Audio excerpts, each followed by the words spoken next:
Have you ever wondered if it was possible to have success as a musician in the music business without labels, doing it totally independent and going DIY? Well, a lot of artists seem to think that labels are the only way that you can be successful, right? Because they have this narrow definition that's been sold to them by the music industry of what success looks like. It looks like when you're on Billboard and you're at the Grammys and you're on the radio. That's what success looks like.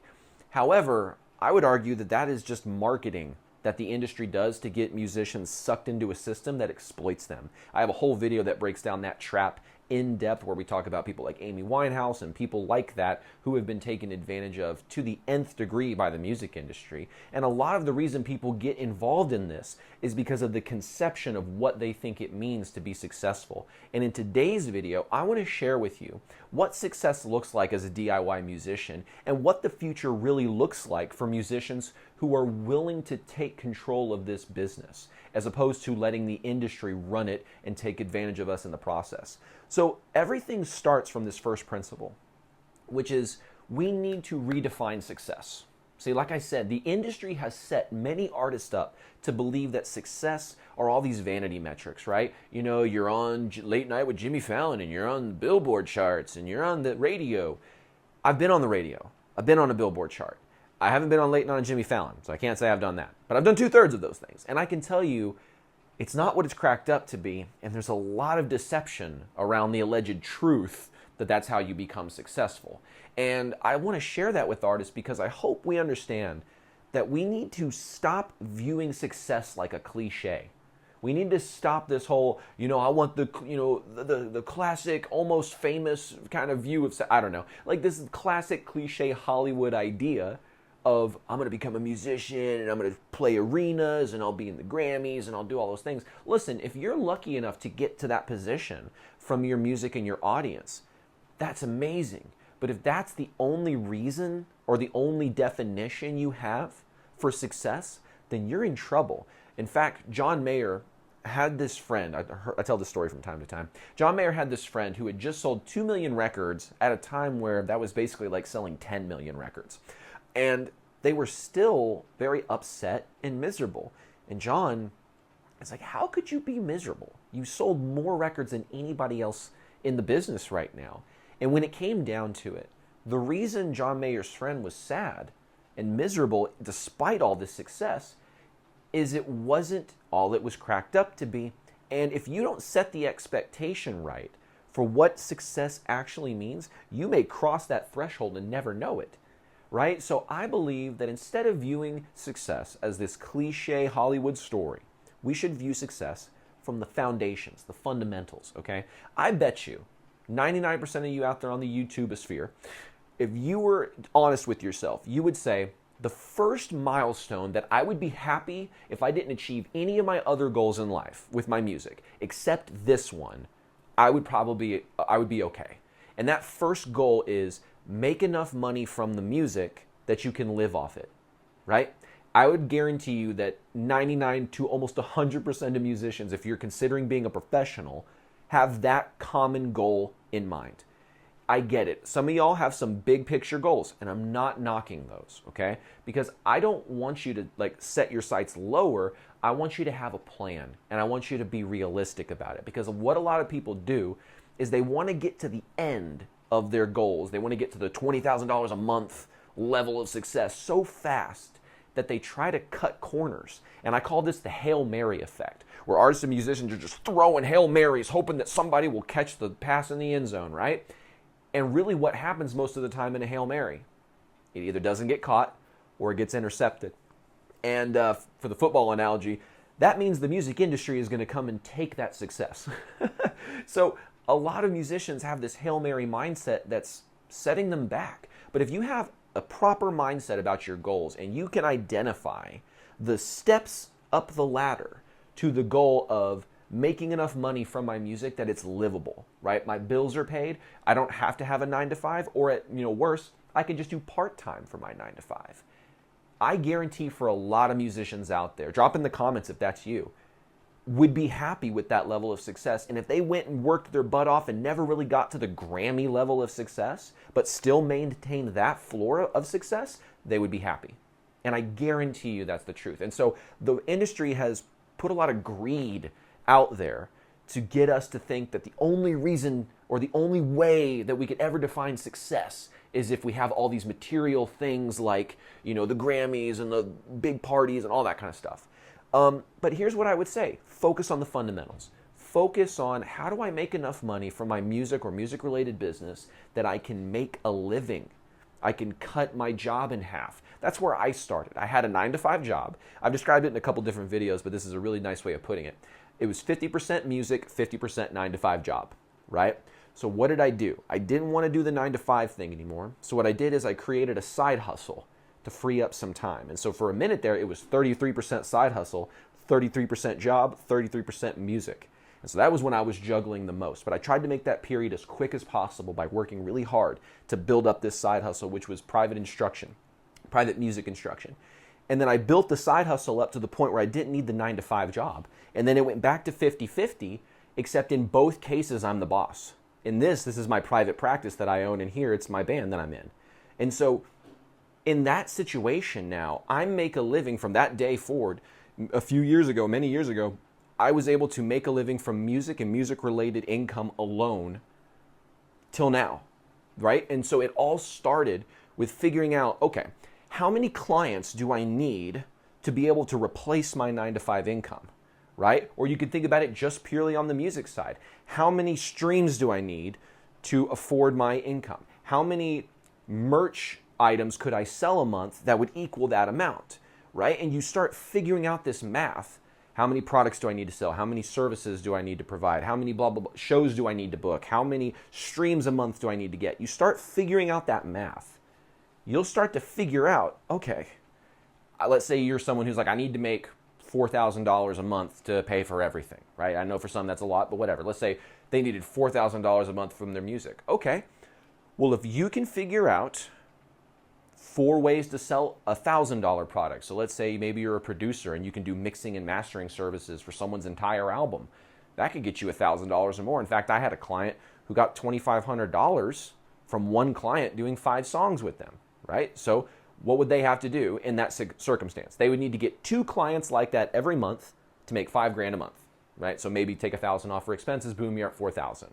So you have to look at it from those different perspectives and doing the math.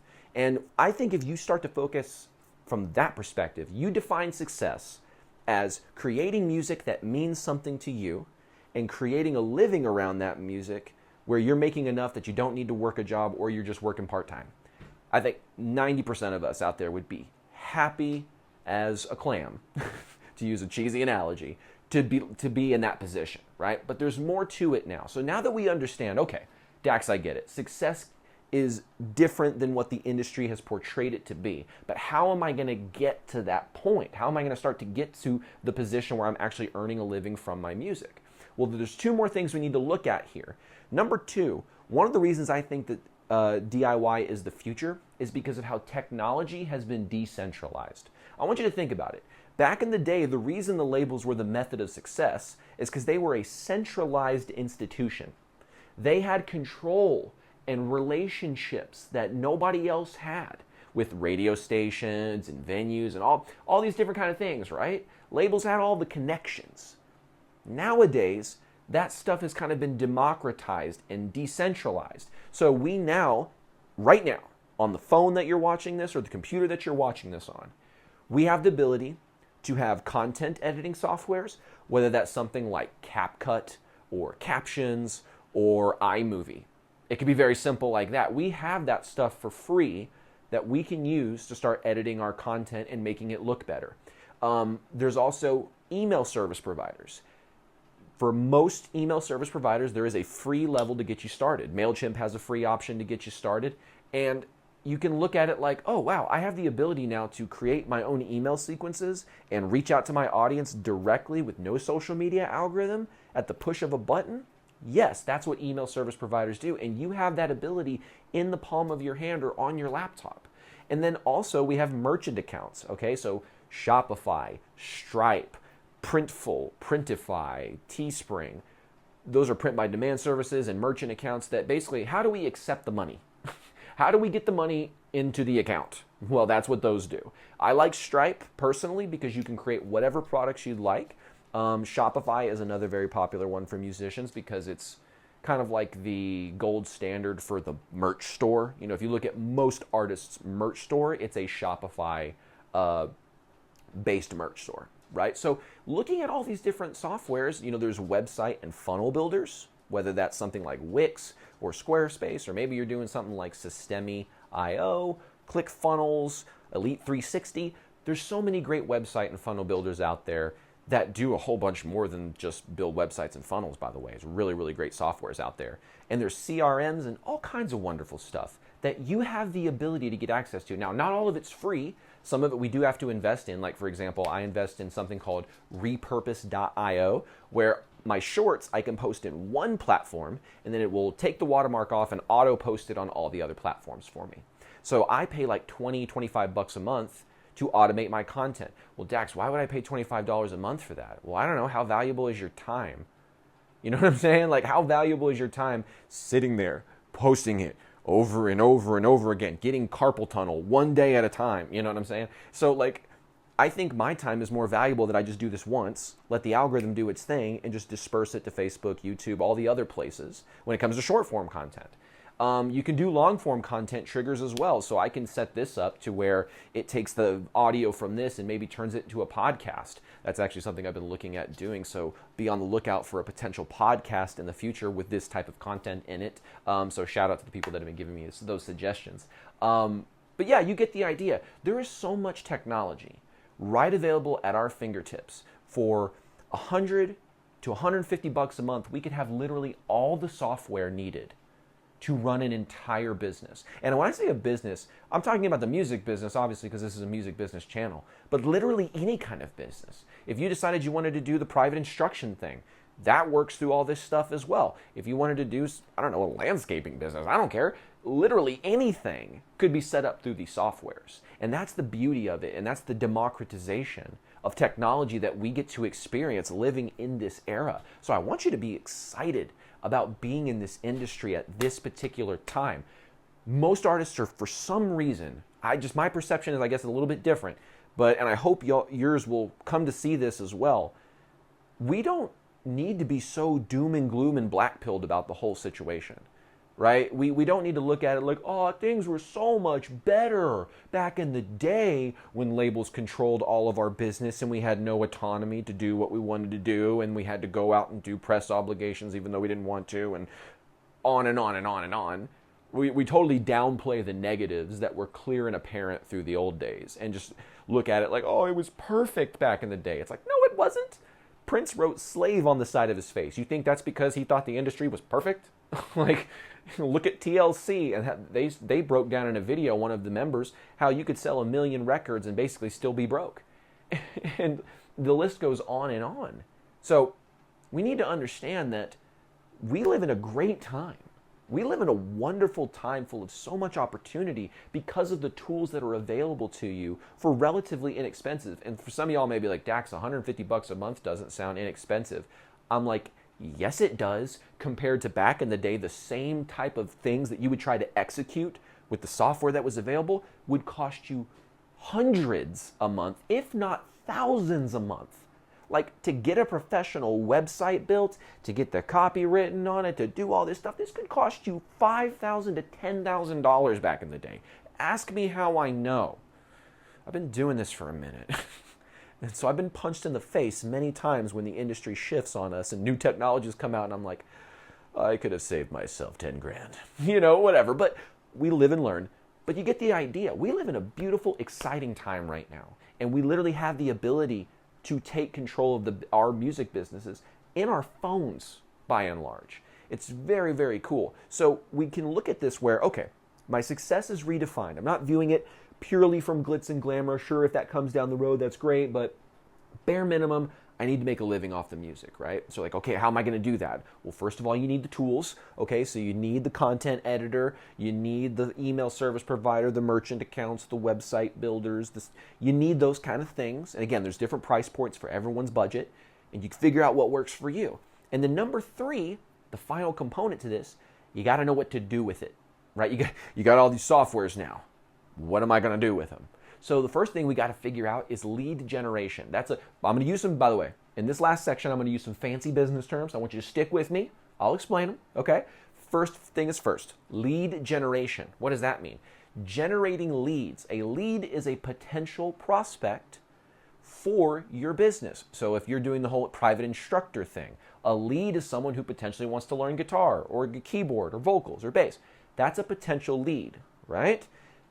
We need to figure out, and as artists, a potential fan, someone who's like, I think I may want to check that artist out a little bit more in detail. That's a potential fan. That's a lead, right? So we need to get more people in this frame of, who is this? I need to check this out. So focusing, strategy number one, on lead generation. That's where content marketing and your email service provider are going to work together a little bit on this one. So you're going to create content that attracts the right people into your world, right? So you got to experiment with different formats. I've said this before, but I'll say it again. If you're posting the same type of content consistently, and it's consistently not getting the results you want, change the format, change things up, test and experiment. Because if you don't, you're just churning your wheels in the same spot that you know doesn't work. It's like someone who's like, I'm going to shoot a half-court shot by doing a spin in 360 and then chunking it like this. It's like, okay, that's going to take you a certain amount of time to have success with that approach, as opposed to someone who's like, I'm going to take a half-court shot just looking at the basket and trying to actually shoot it, right? That person has a lot better chances of success because they're looking at what they're doing. They're not just trying something that they know doesn't really work, right? It's not like, I'm going to go TikTok viral, or whatever those people are doing, right? You're trying to make success happen as consistently as possible. So why wouldn't you want to look at the basket and be able to aim and do that kind of stuff? You get the analogy. So we have to focus on creating content that attracts the right people. And then once we attract the right people, we got to figure out how to drive them into our email list or our text list. So we do this through things like lead magnets. Sometimes you just have it available and you just mention it. You kind of sell the email list by saying stuff like, if you want access to behind the scenes stories, exclusive releases, and all kinds of cool stuff, join our email list. That's a little micro pitch for an email list. Or you could do something like, we've got the 5 biggest mistakes that new guitar players make. If you download this, this is going to help you avoid the mistakes that most new people on the guitar are making right now. Boom, they check it out. They're like, wow, this is really helpful. And maybe at the bottom of it, it's like, hey, would you like some one-on-one help figuring out how to teach guitar? You get the idea, right? That's one way to turn that into a lead. Or a lead magnet for an artist could be something like, hey, I've got a free download of this unreleased song. And so you can hit up some of the people who are fans of yours, but not in your email list yet, and be like, hey, here's a little thing to get you into the email list. Because we have to do a lot of work if you're an artist on the content side, to get people to have that sort of attraction and rapport with you. And then we go, hey, now that you've gone from like a cold lead who doesn't really know about me, you just kind of know about me, to a warm lead, you know me, you like me, here's this free download of an unreleased song, and that'll get you in the email list. And then they get in the email list, they get the free download of the song, but now you have a way that you can communicate with them from then on out inside of the email list. So that's lead generation. We've got them into the email list so that we can communicate with them to do the next step. Customer acquisition. I know, sounds super fancy. Getting a customer. That's all that it means. And I know some people are like, I don't want to call my fans customers. It's what they are. Do you think someone who buys Coca-Cola cans all the time and wears Coca-Cola shirts isn't a fan of Coca-Cola? Come on. They're a fan of Coca-Cola. Just because they're like, we as artists have this and it's well-founded. We have good intentions for this perspective. We don't want to dehumanize our fans by referring to them just as numbers. That's totally a great way to look at our business, right? But we can still understand at the same time that a customer and a fan are basically the same thing. So don't let the language trip you up. By the way, I have some people that are like, I don't want to call my fans customers. I'm like, well, have they bought anything from you? Some of them are like, no. And I'm like, okay, that's understandable why you don't want to call them that, because you haven't had the experience of it yet. But for someone who has had tens of thousands of dollars come through from his fans, I can tell you that it's like, it's not a weird thing to call them a customer, because I've had fans reach out and say, what are more ways I can support you other than Spotify, other than buying a ticket, other than buying some merch at the merch table? What are some more ways I can give you money, is basically what they said. And we just have to be willing to accept it. That's what I found, is a lot of artists just aren't ready to accept money from people because maybe they don't view that they're worth it. When you are, you create music. Music is one of the most beautiful things about life itself. Do you understand how valuable what you do is? Einstein said life without music would be a mistake. It was either Einstein or Nietzsche. It was one of the two. But you look at this and you have to think that what you do is valuable. And so, of course, you getting paid for providing something valuable is as natural as a seed turning into a plant or a tree. It's the logical conclusion of you providing value. Now, yeah, sometimes you can provide value for free, of course. But when we're trying to set up a business, of course, we want to figure out ways that we can turn people who would just stare at us and go, that's really cool, into like, hey, here's $1. You know, maybe you're busking on the street. That's a way to get some income from your music. If people are going to give you $1, you just made 2,000 times more money than someone did on a single stream on their Spotify just by someone giving you $1 on the street. And give you $1, bub? No, I'm just kidding. Some of y'all may know what I'm talking about. But everybody needs $1. So you go in there and you figure out, how do I turn these potential leads into customers, right? Now that they're customers, they've bought something from you. You want to figure out, how do I ascend them up my value ladder? Okay, so this is called customer ascension. This is where we take someone who maybe buys a $5 wristband and we try to move them up the ladder to a $25, $30 t-shirt. And then we try to move them up the ladder to a $50 to $75 VIP at a show, right? We're trying to ascend customers up to a higher level of value. This increases in a very important business metric called your lifetime customer value. And so by doing this, we help extend the revenue potential, because now we're offering something of higher value to people who have demonstrated that they're willing to support you in the first place. I'm going to tell you a crazy unicorn statistic that I got.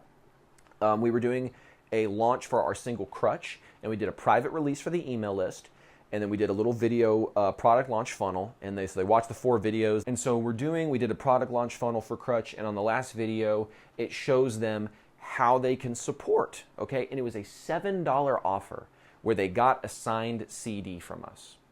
Pretty nice, right? Okay, this is the unicorn statistic. 100%, you heard me right, 100%. Now granted, it wasn't like 10,000 people, it was a couple handfuls of people, but 100% of the people who bought the $7 item bought I believe it was $37, $37 upsell. Think about that for a second. 100% of the people that said, here's $7, were willing to give us an additional $37. Now, what did we provide for that additional $37? We provided a t-shirt and we provided a poster that was signed by all of us. And so simultaneously, we were able to sell a CD and then a t-shirt poster bundle, which instead of just making $7 off the transaction from those customers, we made $44 from those people. I'll take 44 over 7 all days of the week. And what was beautiful about this is we did a little bit of advertising to drive people into the email list and then have them go through the product launch funnel. We paid for our entire advertising costs with those offers and had some profit left over. That's when I knew this game could be played the right way. And so when you have the right strategies, you can start getting results like this because you understand how business and economics work. The final thing, the final metric that you really want to improve with any business is your monthly recurring revenue, okay, your MRR. And how we do that is through something called continuity, meaning recurring monthly income, okay? Easiest way to do this for an artist is a fan club. You can have a Patreon or a fan club set up on your Elite 360 or your ClickFunnels or whatever and charge $5 a month, $3 a month, $7 a month. Mine, I have people that pay up to, we get $15, but it's $17 for them because we have to pay a processing fee. So they pay $17, we get paid $15 every month. from these people. So it just depends what your fan club range is and the things that you can provide. And then on the other side, if you're doing more of a music-based business, like a guitar instruction, you can think about, okay, instead of doing like a program where you work with me, you pay me one lesson at a time, which I know a lot of people did for a long time. I hope they're not doing that still, where it's like, yeah, you just pay me at the lesson. No, have people prepay for 4 lessons for a month, and then just charge that at the beginning of the month or in the middle of the month, whenever they sign up. And now you've got monthly recurring revenue. This is how I was able to build that floor of income to leave my job. And it was funny, I was doing the same thing in my job. I worked at a big corporation teaching guitar and bass and drums and all that kind of good stuff. And I needed 35 to 40 clients a week to make the income that I was making off 7 to 9 clients in my private practice. So you see, when you own your business and you can keep costs low, it's more efficient to have that monthly recurring revenue, just like that business did. And so I just tried to mock or model their business model, right? So I went ahead, set up a monthly recurring fee, and I've had students with me for years. I've literally made probably from one student, I have multiple students, but one of my students, I know I've made at least $3,000 from them over the course of a couple years. So that's increasing the lifetime value of a customer. Think about it. If they would have just bought one package of lessons from me and it wasn't recurring, what would that lifetime customer value look like? If I didn't have a way to take someone from 30 minutes to an hour, right? Because it's a higher price point for hour lessons, I wouldn't be in the position I'm in, right? So the 4 pillars of any business, of any DIY independent business, are lead generation, customer acquisition, customer ascension, and continuity, monthly recurring revenue. If you can focus on these 4 strategies, and you use the technology that we talked about, the content editors, the email service providers, merchant accounts, websites, all that good stuff, you use the technology, you use those strategies, and you define what success means to actually have some tangible results on your life, something like making a living wage from your music, or even just making enough money from your music that you can go part-time with your job. Those are goals and definitions of success that are achievable. And so, like I said, I guarantee every musician out there who would have this mindset, go get the technology, go start implementing the strategies, and start building this for themselves, it feels good. And I want every artist who has that dream to get to that position. I want you to be sitting at home and wake up and be like, wow, I could literally sleep in a couple extra hours if I wanted to. Because it's my business and I've got clients later on in the day and I don't have anything going up until then I need to work on. I could literally sleep in a couple extra hours if I wanted to. Don't ever take those things for granted, because I'm telling you right now, like, when you get to that point, because I know you will if you actually implement this information, when you get to that point, even no matter how small the victory is, maybe you're in a position where you're like young and you live with somebody and you don't have as many expenses as someone who's like married and has kids, like I do. Maybe you have a little bit less expenses. Then it's easier to hit these goals and you can start to get to that position faster. So I hope you got a lot of value from today's video and you can start to see what the future is going to look like with artists and musicians who basically own their identity as music entrepreneurs. I have a mentor who calls them artistpreneurs, and I love that term. I think it's a great term. But becoming a music entrepreneur and adopting the mindset, getting the technologies, utilizing the strategies, and start building a business that creates some freedom for you. I understand it's a long road building up, like, I'll be 100% transparent. Building up the music business takes way longer than building up the music-related business, like teaching guitar, being a vocal coach, these type of things, a songwriting coach. These things are a lot easier to build quicker than building a huge fan base overnight that's going to give you thousands of dollars, right? It can be done. It just takes time. You got to build the systems. You got to test a lot of different things. You got to do that over here, but it's easier to monetize faster. So no matter what route you're on, know that it's achievable. Okay? Know that it's achievable to reach these levels of success. What levels of success? Where you're actually just making a livable earning from your music and you can actually do these things. I hope you got a lot of value from today's video. Make sure you hit the subscribe button and the notification bell if you got some value. And if you need some one-on-one help implementing this stuff, I know it's kind of overwhelming sometimes. There's a lot of stuff going on and no one ever really teaches us how to, I've given you the strategies, but in getting in the nitty-gritty and executing it can be very difficult. So if you need some one-on-one help getting this set up for your music business, there's a link in the description to apply for a one-on-one coaching call if that's something that you feel like would be a good fit for you. Otherwise, I look forward to seeing you on another video inside of Musicians Ignite. Take care.